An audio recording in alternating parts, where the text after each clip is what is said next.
And now back to your regular programming. If you speak better to yourself. You showed up for probably the dumbest conversation we've ever had on this show. Let's have that smile again. Tell me how that happens. Physically should not happen. Relax. If you say Give me as well. 3 times a day, God will line it up. He's just an absolute hack, and he gets his ass kicked by the teammates every week. It's just terrible. Sean, last week we did Fraud Watch for 2 teams in the NFL and college football. Well, let's do it again this week and determine if these teams are legit or if they're going to get exposed. I'm going to start us off here with the Pittsburgh Steelers. They're coming off of a great defensive performance against the Baltimore Ravens, where they stood up and stopped Derrick Henry and Lamar Jackson. I'm going to say that they're legit.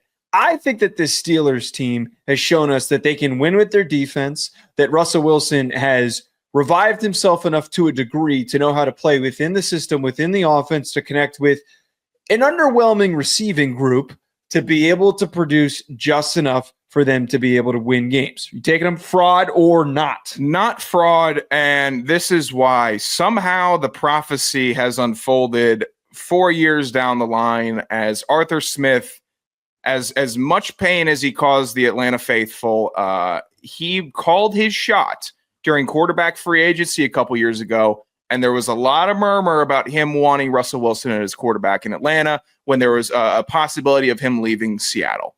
And now, lo and behold, years later, he has Russell Wilson in Pittsburgh, and he's 4-0 with Russell Wilson. Not only that, we're seeing Najee Harris play at a level that we haven't seen Najee Harris play before. 11 weeks into the season, did you ever think Najee Harris would have 700-plus yards? No, I thought he was DOA. His feet looked slow. He was the king of wasted movement.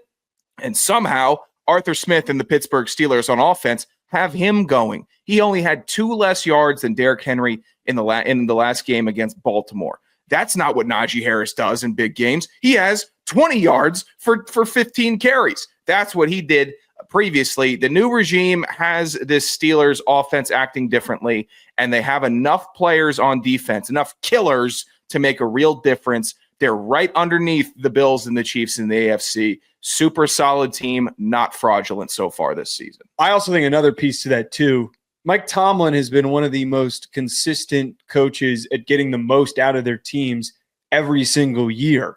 This is one of the best defenses he's had.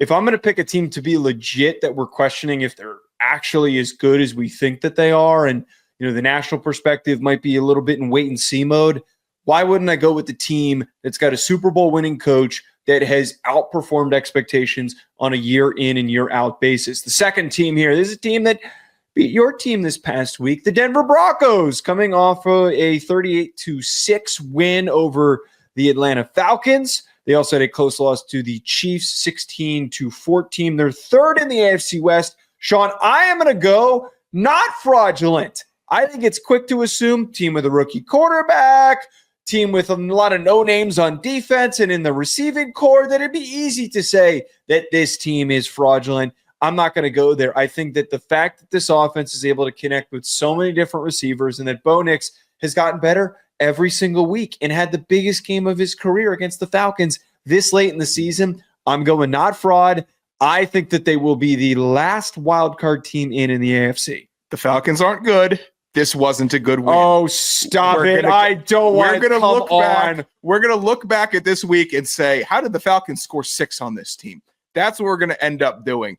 But look, it's great that Sean Payton kind of big dicked the system and said, hey, this is the guy that I want. We're going to reach for him, and we're going to have all these pundits clown us, and we're going to get better.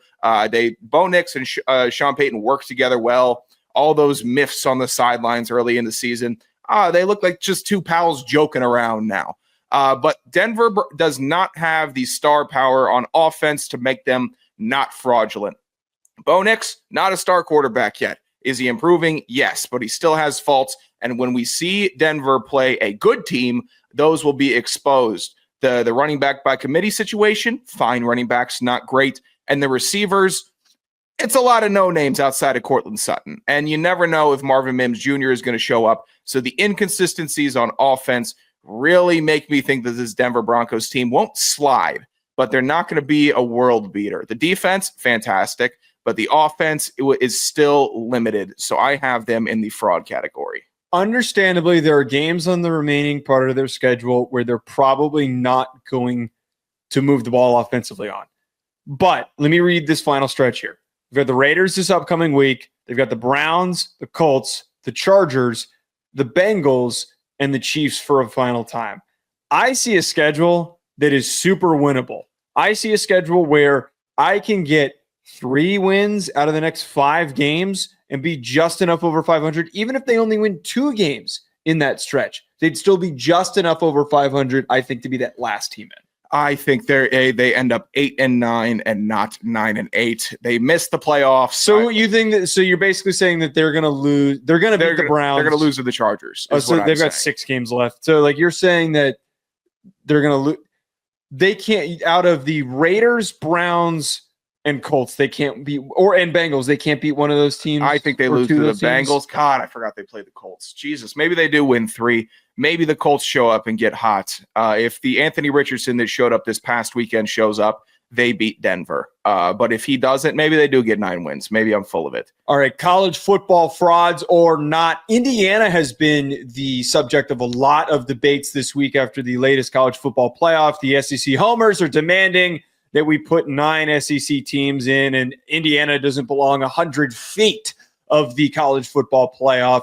I am going with that they are not fraudulent, despite so many people wanting to point out their strength of schedule, who they've gone up against, saying that it is incredulous to claim that they aren't even in the stratosphere of competent play of some of these SEC teams. What is different between Indiana and some of these other programs that have good records and that have, scraped their way by. BYU is an example of that, where they were playing a lot of close games. Indiana has blown out most of the teams they faced off with. The only game being that they didn't was against Michigan, that we know has a pretty talented defense. We need to recognize that when you're this dominant against your schedule, a Power 4 schedule, that it is recognizable that you will put up a competitive performance in the playoff.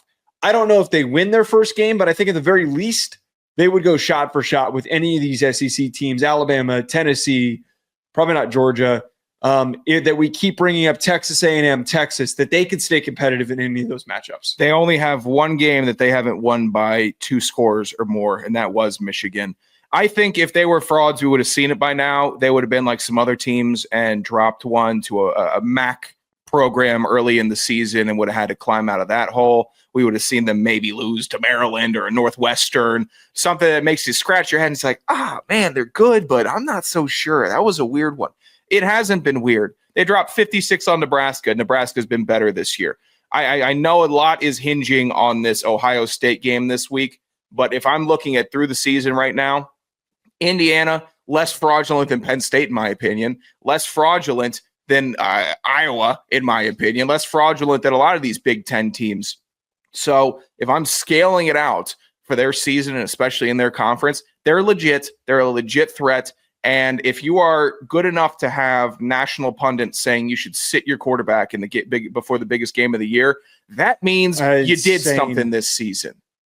Well, right, that's a very good point, is that we've reached this level of absurdity that we're hearing former Ohio State players who are analysts at ESPN stake a claim that Indiana should bench their starting quarterback in order to remain relevant in the conversation so he's not hurt for when the playoff comes around. That just means that those who support the bigger brands and are going to prop up the bigger brands, that they don't know how to handle this Indiana team. They don't know how to articulate their beliefs on this Indiana team. If you have to jump to that ridiculous of the opposite end of the spectrum, then it just furthers the point that Indiana does have a case to be made of being a part of the conversation. They got the juice, and it is kind of like now you have earned the expectation. What are you going to do with it? I don't know. Maybe I bet they cover against Ohio State. I think it's going to be a lot closer than a lot of people expect, especially these Ohio State homers that never went there. I'm talking to you, Appel. You never went there. Stop crying on game days. Boise State somehow is in the college football playoff because the G5 is handed a spot. But the craziest part is that they are the 4th seed, meaning that they get or they're the 12th seed, but they're given the 4th bye in the college football playoff, which should not happen. Boise State has coasted their way through a G5 schedule in the Mountain West where they had one challenging game against Oregon.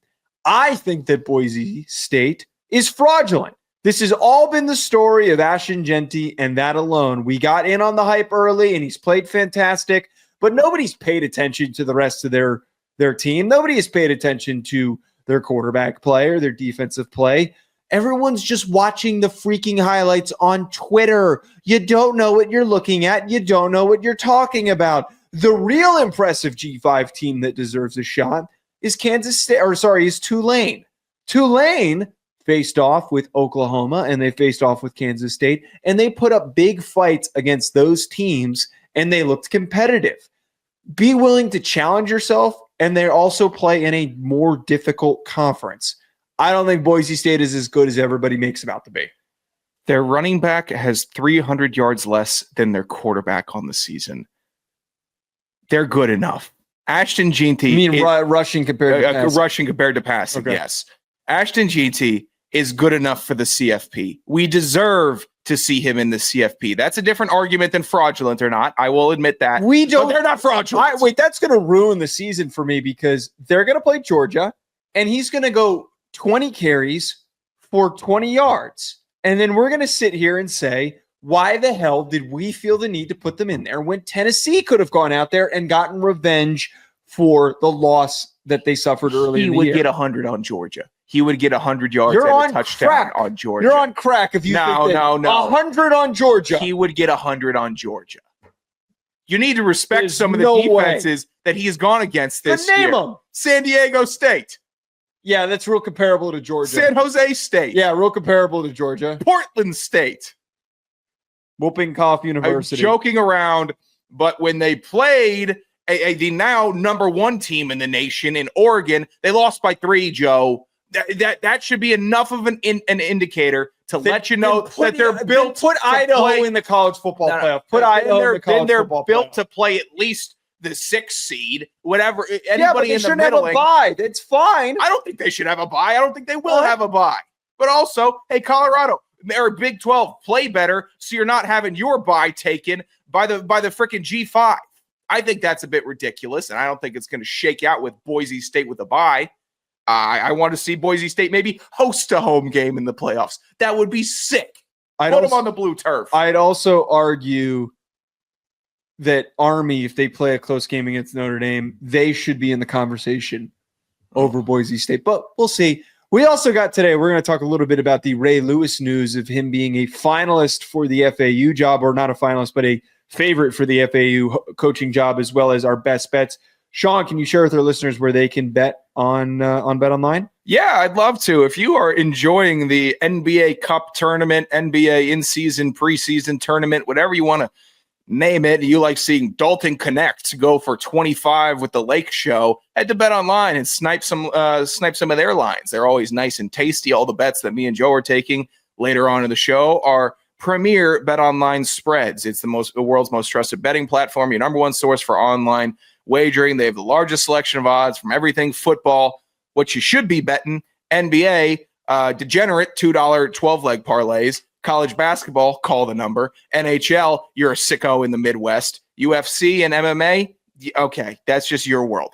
Regardless, they got anything for anything that you like, every line for anything that you like. Head to Bet Online today to get in on the action. America's most trusted site for online wagering. Bet Online, the game starts here. All right, Sean, this week it was reported by Adam Schefter in another Condoleezza Rice moment where he reported that Ray Lewis, former Ravens linebacker, a native of the Miami area, also a Miami Hurricane, was a favorite to become the next head coach of FAU to replace Tom Herman. That was very quickly debunked by Ross Dellinger of Yahoo Sports, who came out saying that FAU denied any possibility of Ray Lewis becoming the head coach. So it made me wonder, because of how absurd of a possibility this was for a guy who has no coaching background and has no ties really to FAU except from being from the area.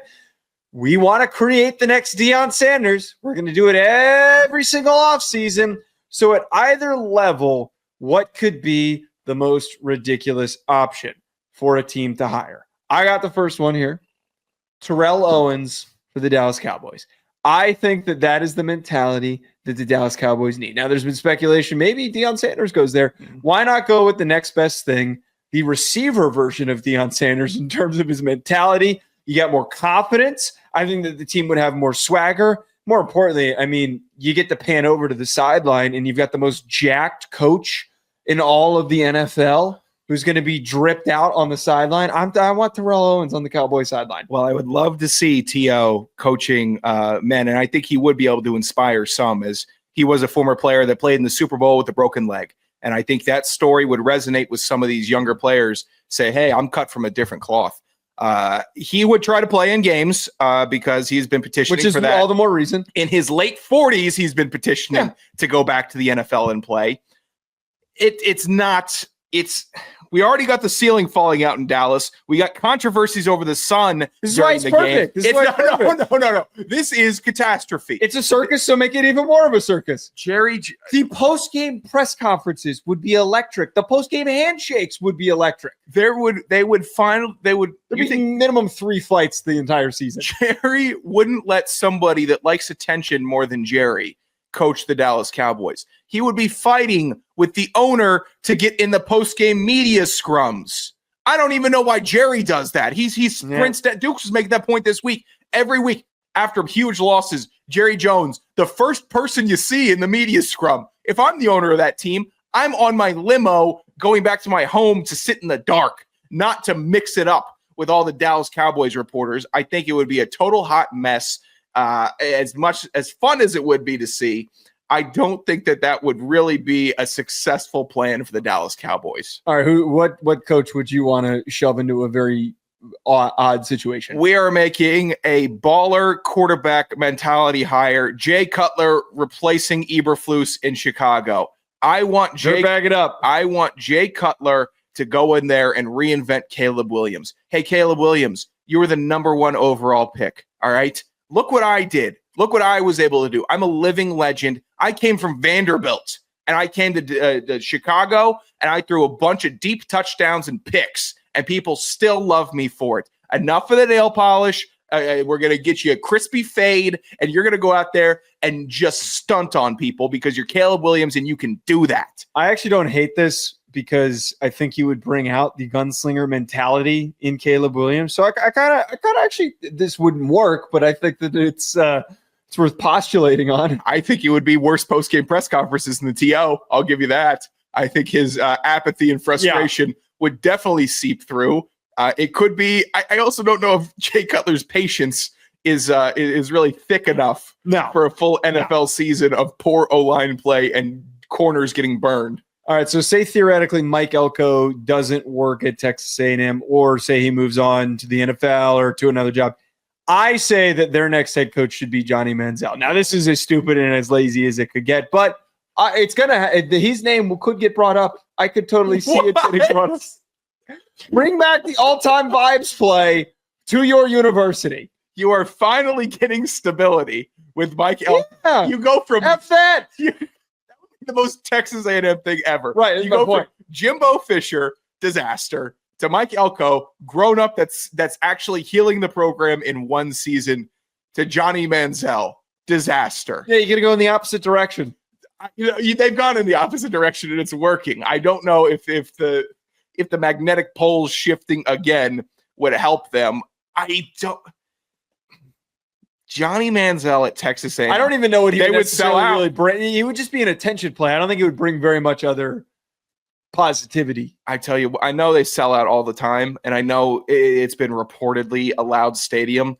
I don't know if it would be any louder if you had Johnny Manziel trotting out a potentially ranked Texas A&M team in October. That could be electric. I could be down for it. All right, what's the second one you got? I'm going Mike Alstott replacing Ryan Walters in Purdue. Now, you put me onto this, Joe, and Ryan Walters is a jacked maniac, right?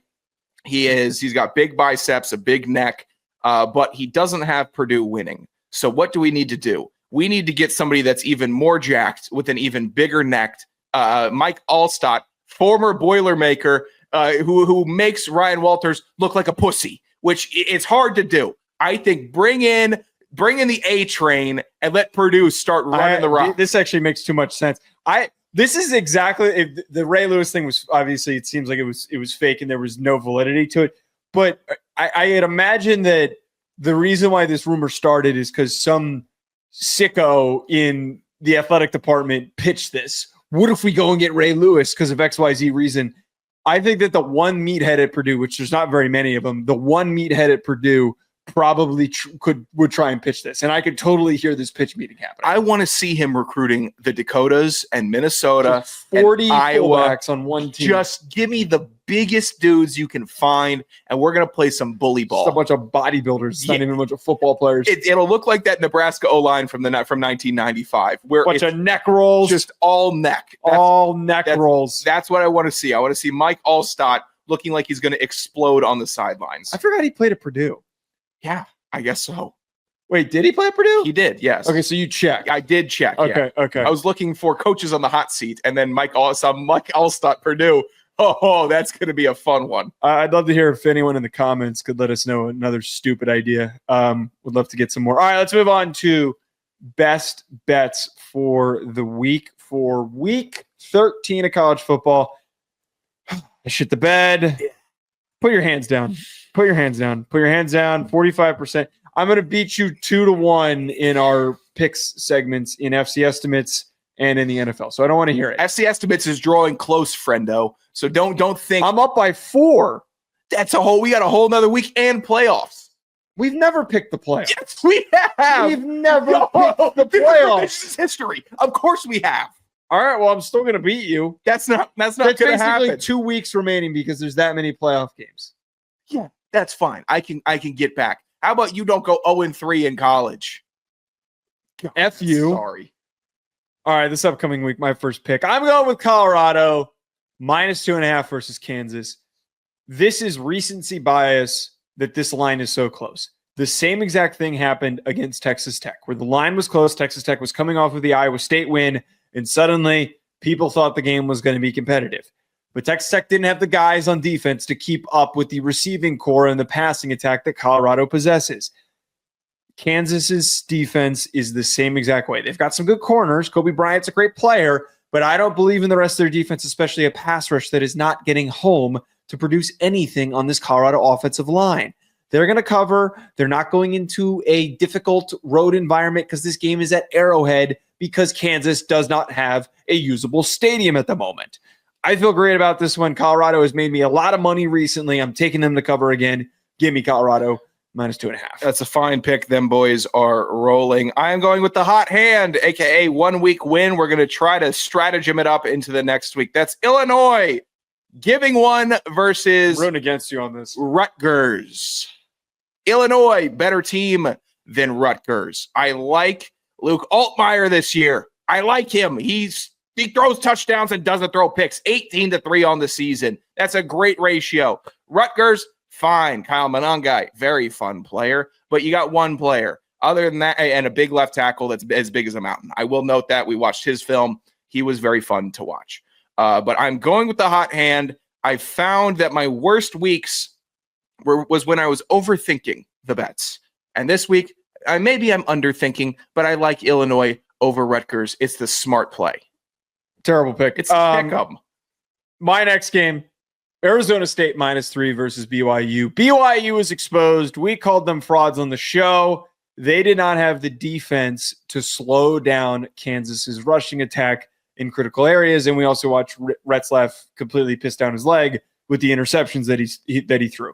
Arizona State has the running back to take over this game. At home, Cam Scatterboo is going to have a big performance, and I think that their offense is going to be too much for BYU to handle. I see them covering. I see them winning by a touchdown or more.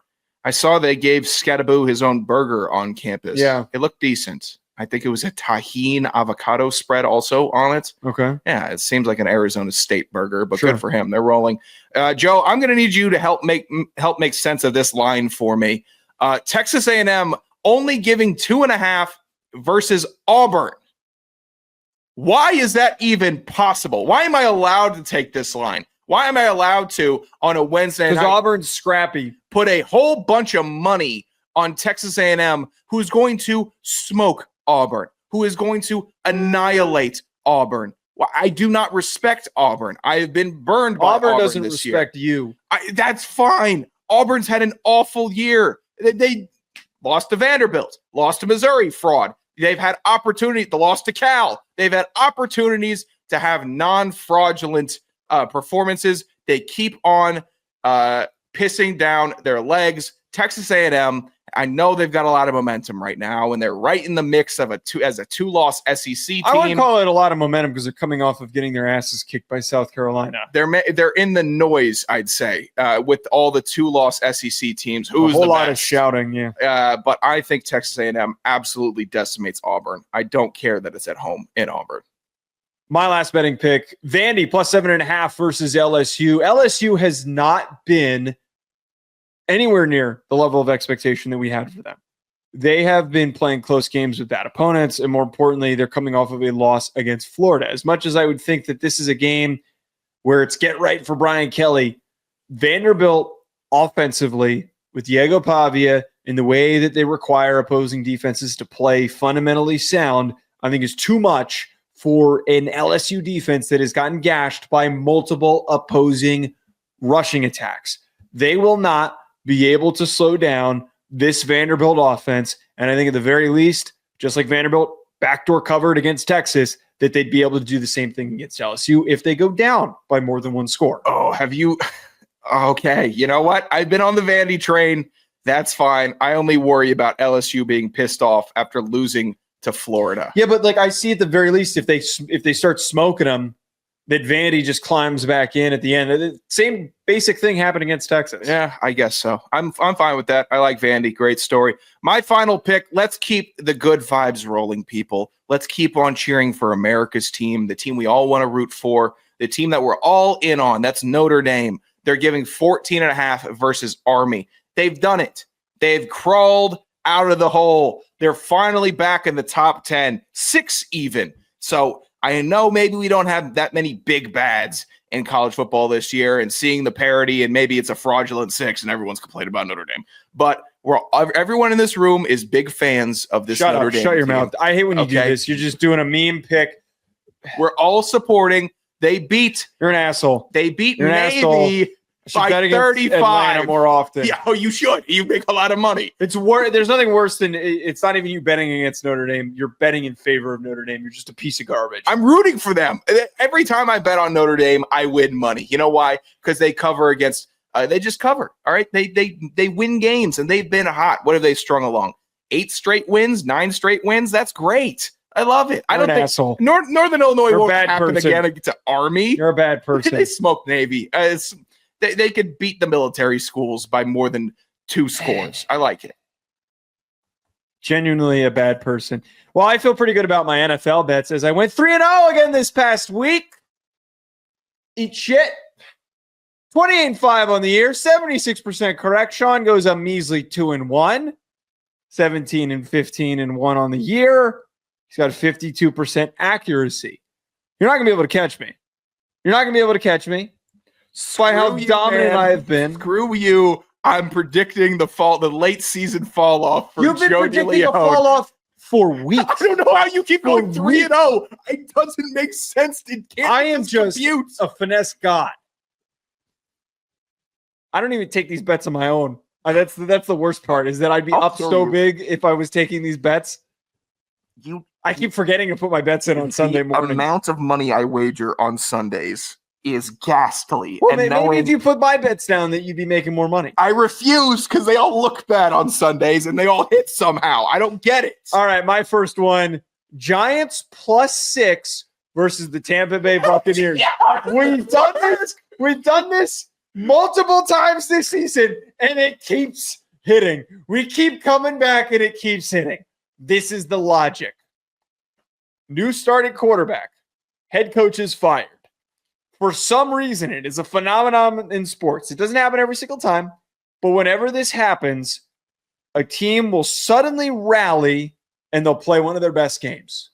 Tommy Cutlets comes into the game. This is the exact situation where they win a football game that they're not supposed to win. We're going to be sitting here and we're going to cut over to Scott Hansen on Red Zone, and he's going to be saying, wow, the New York Giants are up 10 on the Tampa Bay Buccaneers. And we are going to be perplexed because Tommy DeVito is going to do a bunch of crazy shit to help them at least stay within 6 in this game. So give me the Giants. I'm playing off of the trend. You're cry about it. I need the Bucs to lose this week. The Hansen, the big Parmesan is back in town, and we could see him throwing. Oh, is that Wan'Dale Robinson first touchdown of the year? I can see all that happening. Good God, that's a gross line, and it's a great pick. That's fine.